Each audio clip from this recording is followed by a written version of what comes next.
উত্তরবঙ্গের পাহাড়ের উপর থেকে নিচে চোখ রাখলে অনেক কিছু দেখা যায়। ঘন জঙ্গল, চা বাগান, অজস্র পাহাড়ি নদী, আর এর মধ্যে ছোট ছোট গ্রাম জনবসতি। উত্তরবঙ্গের মানুষরা যখন ভিড় এড়িয়ে প্রকৃতি উপভোগ করতে চান কিংবা নিভৃতে সময় কাটাতে চান, তখন তাদের কিছু পছন্দের জায়গা থাকে। জায়গাগুলির সৌন্দর্য নিঃসন্দেহে ব্যতিক্রমী হয়ে থাকে। আমি সেই রকম কিছু জায়গার খোঁজ পেয়েছি। এখানকার সৌন্দর্য, আদিবাসীদের সরল জীবনযাত্রা, বন্যপ্রাণ আর রহস্য, এইসবের টানে আমি বারবার আসি। আর এই ভ্রমণ সম্ভব হতো না বাগডোগরার সন্দীপ আমাকে গাইড না করলে। এটা মূলত বাইক ট্রিপ ছিল। আমি ছিলাম বাগডোগরা এয়ারপোর্ট থেকে 10 কিলোমিটার দূরে এই জায়গায়। রঙিন জমিতে ঘেরা ছোট্ট একটা গ্রাম। একদিকে দেখা যায় হিমালয় পর্বতমালা, অপরদিকে চা বাগান। ধান পাকলে মাঝে মাঝেই এখানে হাতি চলে আসে। জঙ্গলও খুব দূরে নয়। এখানে বসে বসেই দেখা যায় কার্শিয়াং সহ বিভিন্ন পাহাড়ি গ্রাম শহর। এটা মূলত রেস্টুরেন্ট কাম বার, কিন্তু দুটো কটেজও আছে। আমার এখানে থাকার অন্যতম কারণ হলো এই কটেজ দুটো। এটা ডুপ্লেক্স, অপরদিকে বারান্দাও আছে। দ্বিতীয়বার যখন এখানে থাকি তখন ধান কাটা হয়ে গেছে। কটেজের প্রবেশপথের সামনে আছে ওই পুকুরটা। তবে এখানকার সবথেকে আকর্ষণীয় হলো এই ভাসমান কটেজ। পুকুরের মাঝে ভেসে থাকে, হাওয়া দিলে হালকা হালকা দোলে। তবে এই কটেজটার মধ্যে বাথরুম নেই। বাথরুম ডাঙায় আছে। ডাঙায় আসার জন্য দড়ি ধরে টানতে হবে। পুরো কটেজটা তখন ভেসে ভেসে পুকুরের পাড়ে চলে আসে। ইউনিক একটা ব্যবস্থা। তবে টিনের ছাদ হওয়ায় দিনের বেলায় কটেজগুলো বেশ গরম হয়ে যায়। আরেকটা ঘর আছে, এটা সাধারণ। সব ঘরেই থাকার জনপ্রতি খরচ 1000 টাকা, রাতের খাবার সহ। বিকেলের পর থেকে রেস্টুরেন্ট কাম বারে সবার আসা যাওয়া শুরু হয়। তখন পুরো জায়গাটা সেজে ওঠে। বাইরে হিমালয়ের ঠান্ডা হাওয়ায় বসে পাহাড়ের দৃশ্য উপভোগ করতে করতে খাওয়া যায়। আবার ভিতরে বসে খাওয়া দাওয়ার ব্যবস্থাও আছে। খাবারের মান বেশ ভালো। সন্ধে 7টা নাগাদ সন্দীপ আমাকে এলিফ্যান্ট করিডোরে নিয়ে চলল। এখান থেকে একদম কাছে। বন দপ্তরের লোকেরা এর মধ্যেই এসে গেছেন। একটু পরে খবর এলো হাতির পাল খুব কাছে। তখন রাস্তা বন্ধ করে দিলেন, গাড়ির লাইট অফ হয়ে গেল। শুধু বন দপ্তরের সার্চ লাইট।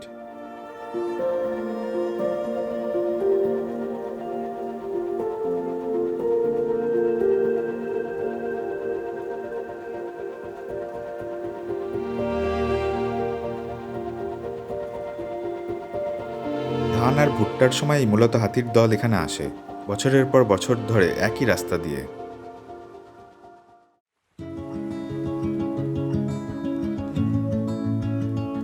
সকালে সন্দীপ আমাকে আবার নিতে এলো। আমরা বাইকে বেরিয়ে পড়লাম।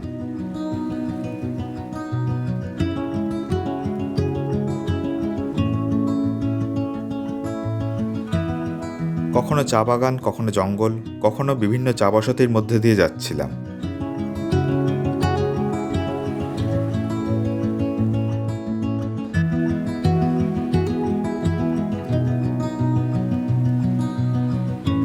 ঢেউ খেলানো আজমাবাদ টি এস্টেটে এলাম। এই চা বাগানের সৌন্দর্য একটু ব্যতিক্রমী।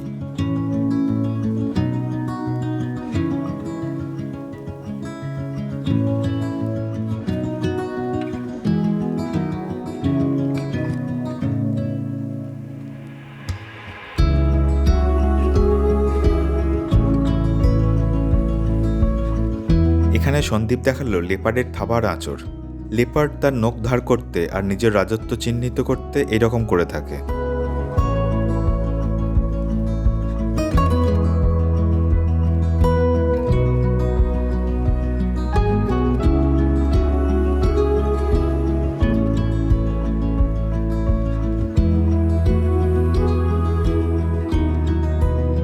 তারপর লোহাগড় ফরেস্টে ঢুকলাম। উত্তরবঙ্গে মাটির সঙ্গে থাকে ছোট ছোট নুড়ি পাথর।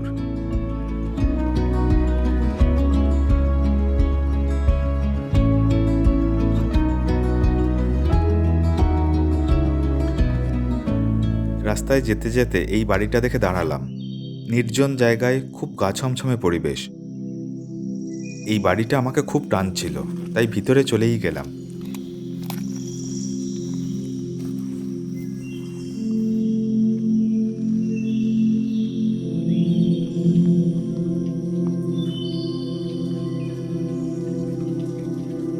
হাতির জন্য উঁচু করে বানানো, মাঝে মাঝে বন্য জীবজন্তুর আওয়াজ ভেসে আসছে।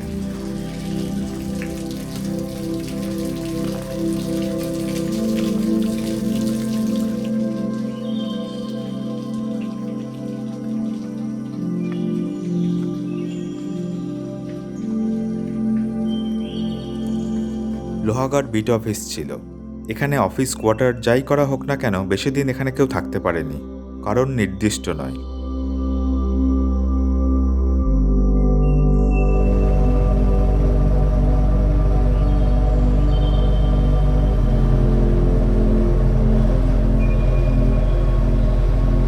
তারপর লোহাগড় টি এস্টেট শুরু হলো।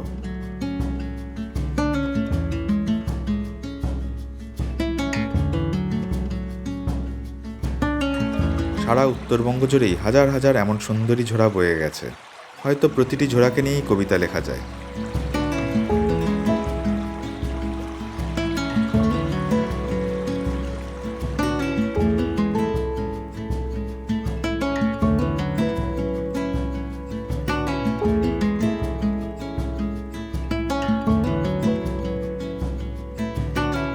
লোহাগড় টি এস্টেট পেরিয়ে আবার জঙ্গলের মধ্যে ঢুকলাম।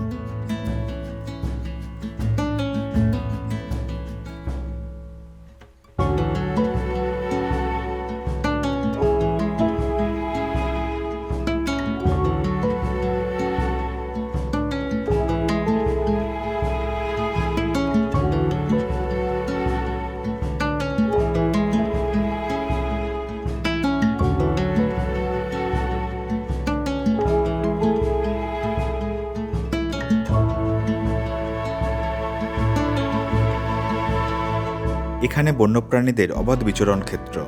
স্থানীয়দের মধ্যে যারা অ্যাডভেঞ্চার প্রিয় তারাই শুধু এখানে আসেন।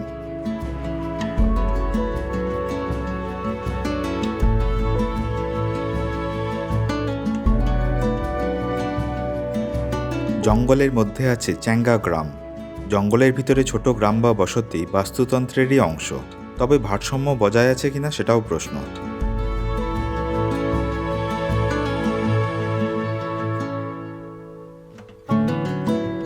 তারপর পানিঘাটা বাজার হয়ে পাহাড়ের উপরে উঠতে থাকলাম। এখানে জঙ্গলের মধ্যেও কয়েকটা হোমস্টে আছে দেখলাম।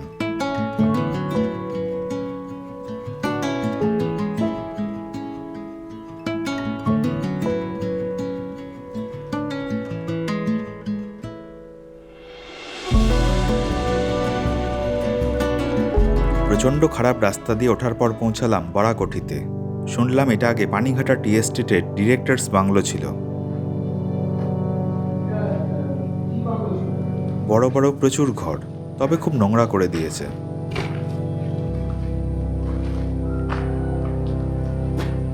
কাউকে আপত্তিকর অবস্থা পাবো না তো? না না, যদি সেরকম হতো এতক্ষণ উঠে আওয়াজ হতো। তুমি এটার ভিডিও আমায় দেখিয়েছিলে না? হ্যাঁ, রাতে করেছিলাম ভিডিও। হ্যাঁ হ্যাঁ, রাতে এখানটা দারুণ লাগবে কিন্তু।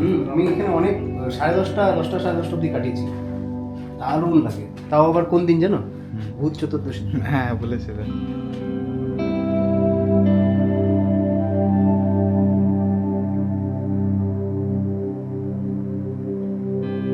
এই পোড়ো বাংলোর সঙ্গে বৃদ্ধ গাছপালাগুলো খুব মানানসই। একটা ভাঙা মন্দিরও চোখে পড়ল।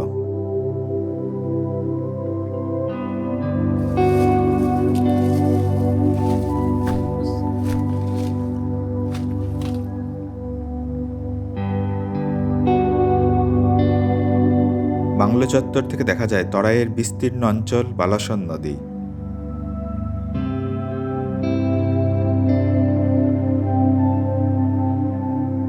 বেশ কিছুক্ষণ কাটিয়ে আমরা এলাম কলাবাড়ি ফরেস্টের কাছে। এই জায়গায় জঙ্গলের একদম গা ঘেঁষে তৈরি হয়েছে। থাকার ব্যবস্থাও আছে এখানে।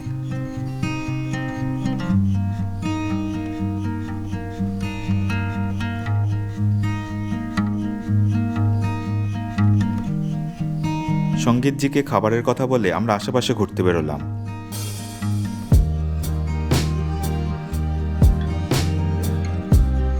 আলো কমে এসেছে, জঙ্গলের গভীরের কিছু আর দেখা যাচ্ছে না।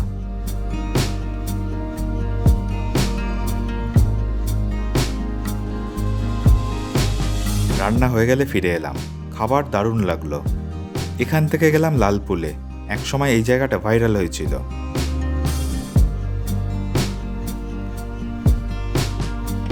এখানে দেখলাম এক ঝাঁক জোনাকি।